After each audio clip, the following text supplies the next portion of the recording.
harka koona qabe na deemsise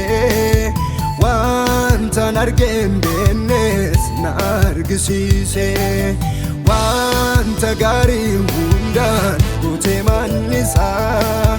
kanas dhugaa baa'uun na dirqisiisa jaalallisaa baay'ee na raasee garaa koo anis godhadheera abbaa jireenyaa koo kanan yaadeen oliif naaf yaadeetu argame jiraachuudhaaf yaadu